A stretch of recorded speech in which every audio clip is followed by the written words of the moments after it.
안녕하세요. 오늘은 예레미야서 40번째 시간입니다. 예레미야서는 모두가 아시다시피 총 52장으로 이루어진 책입니다. 그리고 저희는 그동안 1장부터 45장까지의 말씀을 살펴보았습니다. 그리고 이제 남은 부분은 46장부터 52장인데요. 오늘은 그 중에서 46장부터 51장까지의 말씀을 함께 살펴보려고 합니다. 그 전에 잠시 예레미야서 전체의 흐름을 간략하게 정리해 보겠습니다. 예레미야서는 전체를 크게 두 부분으로 나눌 수 있는데요. 1장부터 45장까지는 주로 유다와 예루살렘을 향한 하나님의 경고와 심판의 말씀입니다. 그 가운데 하나님께서는 계속 회개하면 용서하시겠다고 말씀하셨습니다. 하지만 유다 백성은 끝까지 회개하지 않고 결국 바빌론에 의해 멸망하고 포로로 끌려갔습니다. 그러나 하나님께서는 심판 중에도 긍휼을 베푸셔서 남은 자들을 남겨주셨습니다. 그리고 45장에서는 바룩에게 주시는 특별한 말씀도 기록되어 있습니다. 그 이후 46장부터 51장까지는 이집트, 블레셋, 모압, 암몬, 에돔, 다마스쿠스, 게달과 하솔, 엘람, 그리고 바빌론에 대한 하나님의 심판의 말씀입니다.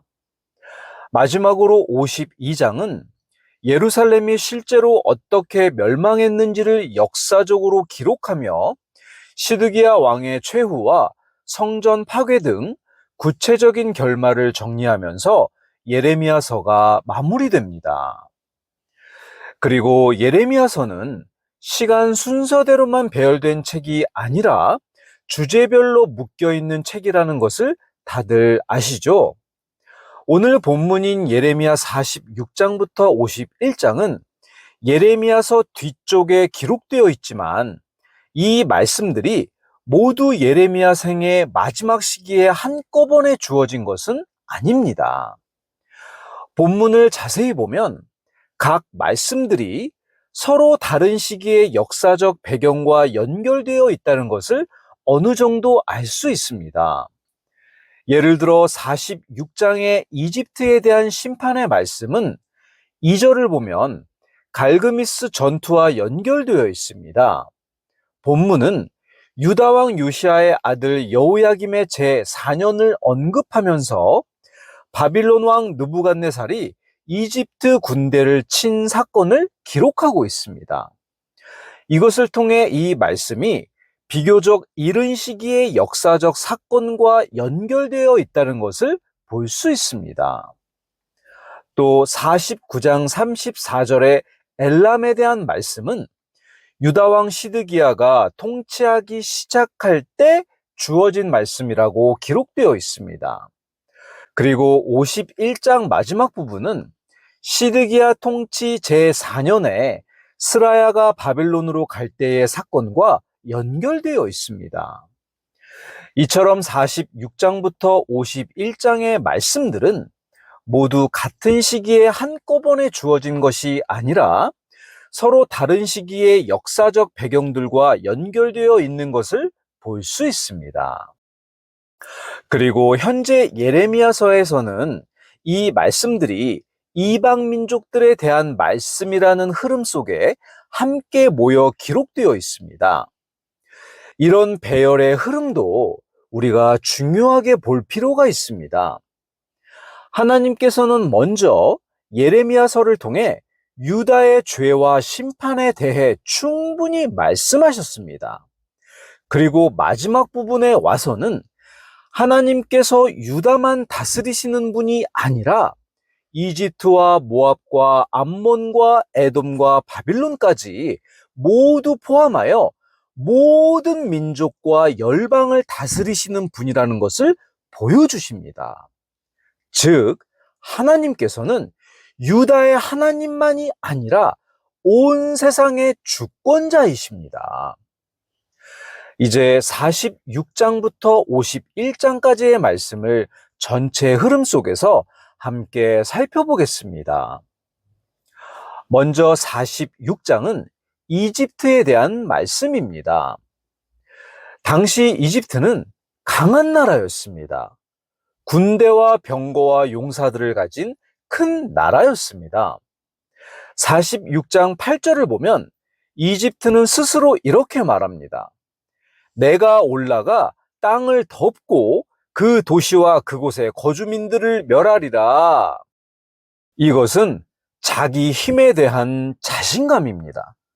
자기들이 세상을 덮을 수 있다고 생각한 것입니다. 그러나 하나님께서는 그 이집트를 꺾으십니다. 그리고 25절을 보면 하나님께서 파라오와 이집트와 그들의 신들과 또 파라오를 신뢰하는 자들을 벌하시겠다고 말씀하십니다. 이집트의 문제는 하나님이 아닌 자기 군사력과 왕과 우상을 의지한 것이었습니다. 그래서 하나님께서는 그런 강한 이집트도 무너뜨리십니다. 46장은 강한 나라였던 이집트도 하나님의 심판 앞에서는 무너질 수밖에 없다는 것을 보여줍니다. 사람의 힘과 군사력은 커 보일 수 있지만 결국 역사를 다스리시는 분은 하나님이십니다. 그리고 46장 마지막 부분에서 하나님께서는 열방을 심판하시는 가운데서도 자신의 백성은 지켜주시겠다는 말씀을 주시는데요. 28절 말씀입니다. 주가 말하노라. 오 나의 종 야곱아, 너는 두려워하지 말라. 내가 너와 함께 하느니라. 내가 너를 여러 민족들에게로 쫓아내었지만 그 모든 민족들은 내가 완전히 멸해도 너는 완전히 멸하지 아니하리라. 그러나 내가 적절히 너를 바로잡을 것이요 전혀 벌하지 않은 채 두지는 아니하리라. 이렇게 하나님께서 자신의 백성을 얼마나 사랑하시는지를 다시 한번 보여주십니다. 그 다음에 47장은 블레셋에 대한 말씀인데요. 먼저 1절 말씀을 보겠습니다. 이것은 파라오가 가자를 치기 전에 블레셋 사람들을 대적하여 대언자 예레미야에게 임한 주의 말씀이라. 블레셋은 오래전부터 이스라엘과 충돌했던 민족입니다. 이 장에서는 북쪽에서 넘치는 홍수 같은 심판이 내려오는 장면이 기록되어 있습니다. 그리고 47장 7절을 보면 주가 그 칼에게 아스글론과 그 해변을 대적할 책무를 주었으니 어찌 그 칼이 얌전히 있을 수 있느냐? 거기서 그가 그 칼을 지정하였느니라. 이렇게 기록되어 있는데요. 이 말씀은 심판이 우연히 오는 것이 아니라 하나님께서 내리시는 심판이라는 것을 보여줍니다. 다음으로 48장은 모압에 대한 말씀입니다. 먼저 7절 말씀을 보겠습니다. 네가 내 행위와 내 보물을 신뢰하였으므로 너 역시 탈취를 당할 것이며 그모스는 자기 제사장들 및 통치자들과 함께 포로로 잡혀가리라. 이렇게 기록되어 있는데요. 모압은 자기 재물과 자기들이 이룬 것들을 의지했습니다. 또 자기 신 그모스를 의지했습니다. 그리고 29절은 모압의 상태를 아주 분명하게 보여줍니다. 29절 말씀입니다. 우리가 모압의 교만, 곧 그의 거만과 오만과 자랑과 그의 마음의 건방짐에 대하여 들었는데 그는 지극히 교만하도다. 이렇게 모압의 문제는 교만이었습니다. 모압은 하나님을 신뢰하지 않고 아주 교만해 있었습니다. 또 이스라엘을 조롱하기도 했습니다. 그래서 하나님께서는 모압의 그 교만을 꺾어버리십니다. 그 다음 49장에서는 여러 민족들에 대한 말씀이 이어집니다. 먼저 암몬에 대한 말씀인데요. 암몬은 하나님께서 이스라엘에게 주신 기업을 자기들의 것처럼 차지하고 있었습니다. 그리고 4절을 보게 되면 오 타락한 딸아 어찌하여 네가 골짜기 곧 너의 흐르는 골짜기를 자랑하느냐? 그녀가 자신의 재물을 신뢰하며 말하기를 누가 내게로 오리오 하였도다.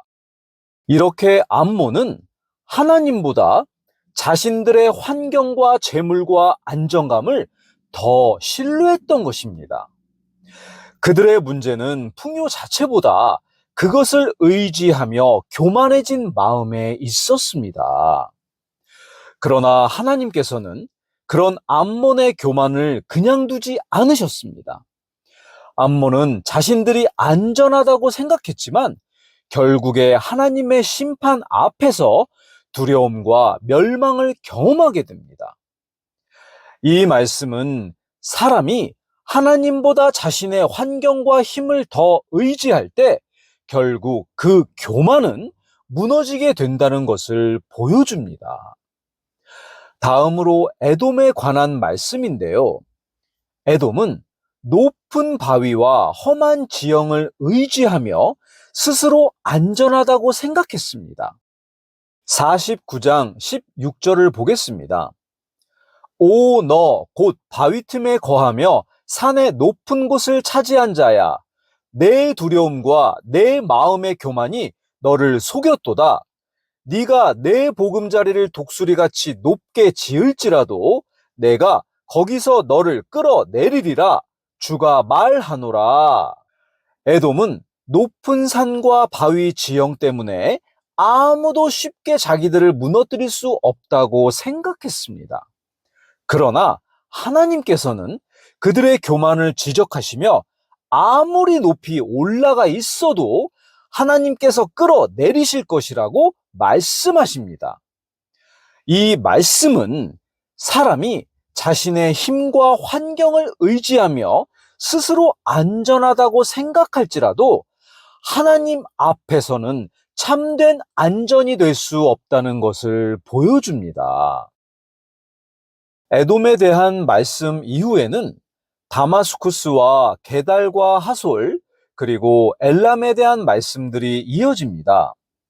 이 민족들은 앞에서 나온 암몬이나 에돔처럼 각 민족의 죄가 길게 설명되지는 않지만 하나님께서는 그 민족들도 모두 다스리시는 분이심을 보여주십니다.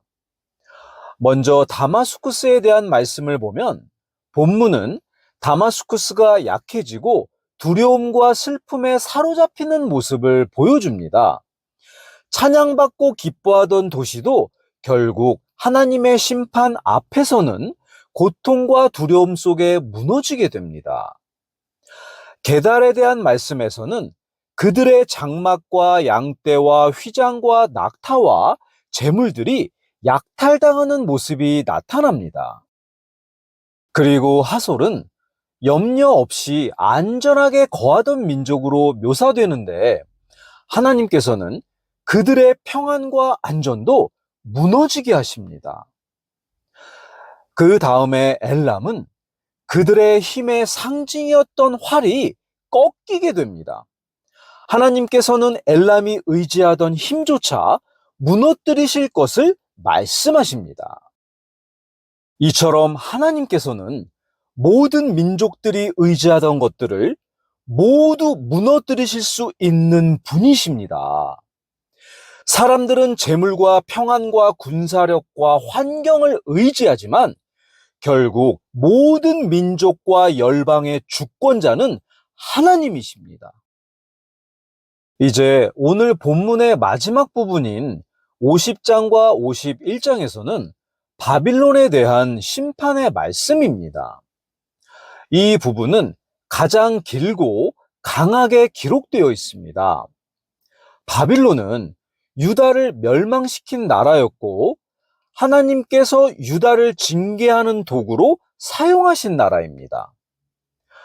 그런데 우리가 매우 중요하게 알아야 할 것은 하나님께 쓰임 받았다고 해서 그 자체가 의로운 것은 아니라는 것입니다.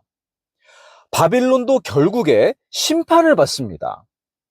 먼저 50장 29절을 보게 되면 그녀가 주를 대적하여 교만을 부리고 이스라엘의 거룩한 자를 대적하여 교만을 부렸으니 그녀가 일한 대로 그녀에게 갚아주고 그녀가 행한 모든 것대로 그녀에게 행하라. 이렇게 기록되어 있고 31절에는 주 군대들의 하나님이 말하노라.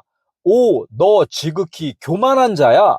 보라, 내가 너를 대적하노니 너의 날 곧 내가 너를 징벌하는 때가 왔느니라. 이렇게 기록되어 있습니다.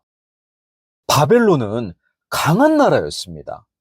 하지만 바빌론 자체가 강한 것이 아니라 하나님께서 강하게 만들어 주셨기 때문에 강했던 것입니다.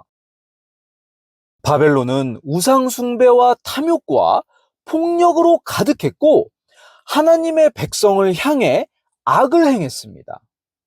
그래서 하나님께서는 바빌론도 반드시 무너질 것이라고 말씀하십니다. 그리고 51장 후반부는 바빌론에 대한 하나님의 심판이 상징적으로 표현되는데요. 60절부터 마지막 절인 64절까지 말씀을 보겠습니다. 이렇게 예레미야가 바빌론에게 닥칠 모든 해악, 곧 바빌론을 대적하여 기록된 이 모든 말씀들을 한 책에 기록하고 스라야에게 말하기를 네가 바빌론에 가거든 그곳을 본 뒤 이 모든 말씀들을 읽고 그때에 이르되 오 주여 주께서 이곳을 끊으시려고 이곳을 대적하여 말씀하시기를 사람이나 짐승이나 아무것도 그 안에 남지 아니하며 그곳이 영원토록 황폐하게 되리라 하셨나이다 하라.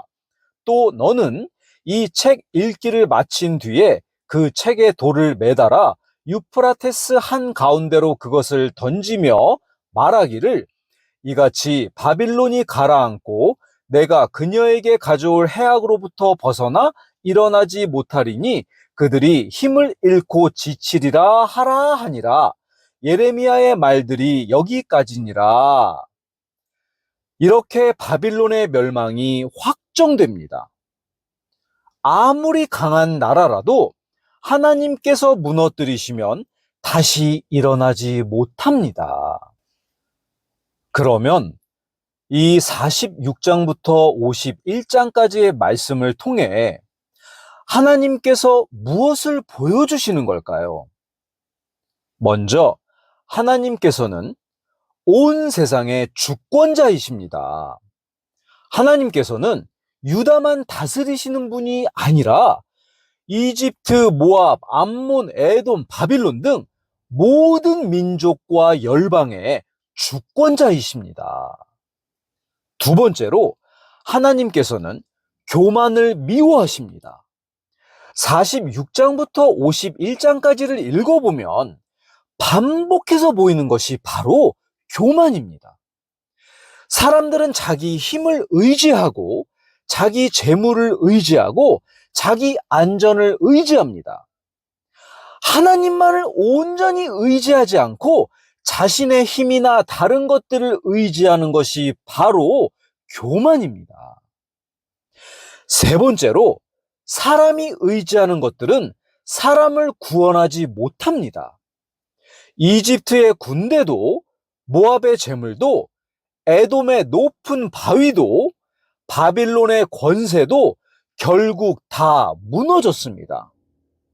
그 다음으로는 하나님께 쓰임받았다고 해서 모두가 하나님 앞에서 옳은 것은 아닙니다. 바빌론도 하나님께 사용되었지만 결국 심판을 받았습니다. 중요한 것은 우리가 무엇을 했느냐보다 하나님 앞에서 어떤 태도와 마음가짐을 가지고 있는가가 더 중요합니다. 그리고 내가 잘나서 하나님께서 쓰시는 것이 아닙니다. 하나님께서 선택하셔서 쓰시기 때문에 잘나고 대단하게 보이는 것입니다. 나의 힘으로 할 수 있는 것은 아무것도 없습니다. 모든 것이 하나님께서 허락하셔야 가능한 것이고, 모든 것을 주관하시는 분은 하나님이십니다. 오늘 저희가 예레미야서 46장부터 51장까지의 내용을 간략하게 살펴보았습니다. 오늘 말씀을 통해서 나는 정말 하나님만을 의지하고 있는지, 아니면 내가 가진 것들과 내가 만든 안전을 의지하고 있는지 나 자신을 점검해 보는 시간을 가지면 좋겠습니다. 46장부터 51장까지에 기록된 모든 나라들은 결국 자기들이 의지하던 것들과 함께 무너졌습니다. 그러나 하나님을 의지하는 사람은 하나님께서 반드시 지키십니다. 저와 여러분 모두가 교만하지 않고 사람의 힘이 아닌 오직 하나님만을 온전히 의지하며 살아가기를 소망합니다. 감사합니다.